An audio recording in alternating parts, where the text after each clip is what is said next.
Today we're going to install the sharpening attachment onto the Burger King Model 760.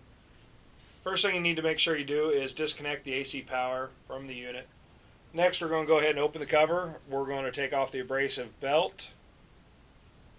Next we're going to remove the contact wheel using a 15/16 socket. Go ahead and make sure to keep the nut in the washer. We will be using that when we reinstall the serrated contact wheel onto the Burger King.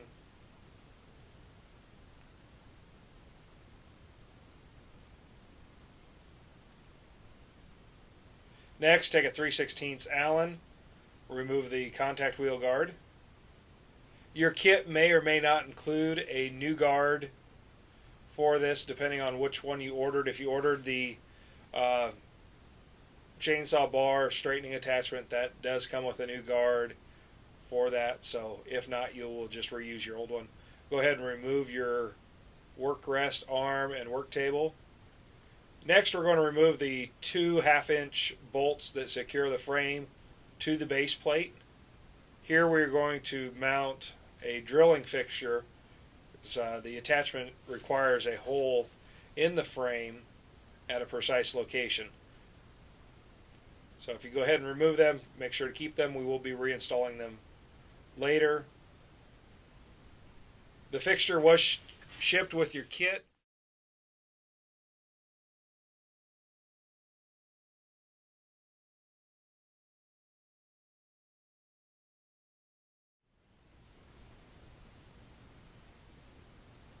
Next, we're going to use a 257 drill bit. It's an oversized 1/4-inch hole that we need to drill. So this way we got the precise location for that hole. This is one of the things you can't freehand the fixture.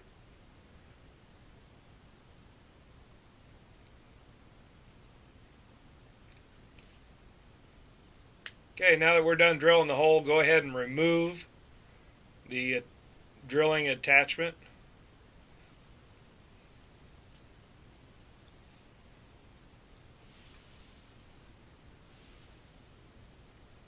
Reinstall the 2 1/2-inch bolts that hold the frame to the base plate.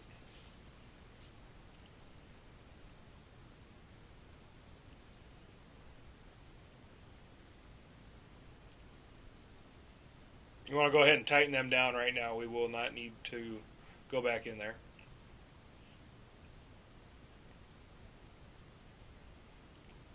Next, your attachment should be set up, partially assembled from the factory.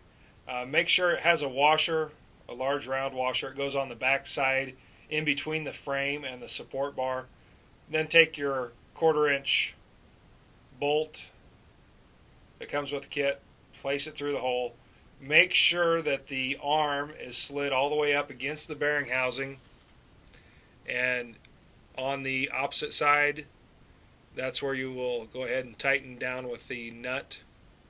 Take an Allen wrench and a wrench and go ahead and snug that up right now.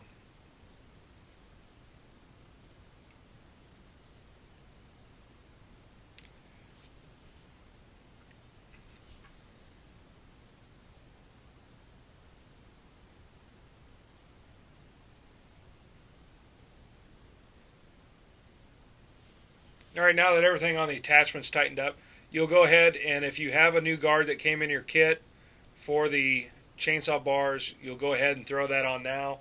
If not, we'll just reuse your old one. You can go ahead and tighten that, just snug it down, because you may have to go ahead and adjust that a little bit after you put on the abrasive belt to make sure it's in the correct position. Next, you're going to take the new serrated 90 durometer contact wheel, go ahead and mount it on there. Grab your 15/16 socket and tighten it up. Next, we are ready for the abrasive belt. We use a 3M belt. It's a 36 grit. This has been tested with a 24 and a 36. Make sure when you put it on that you want to go ahead and center it in the contact wheels and the idler wheels. Go ahead and give it a spin around. Make sure you got enough clearance on the bottom side, and also to make sure it's straight on there.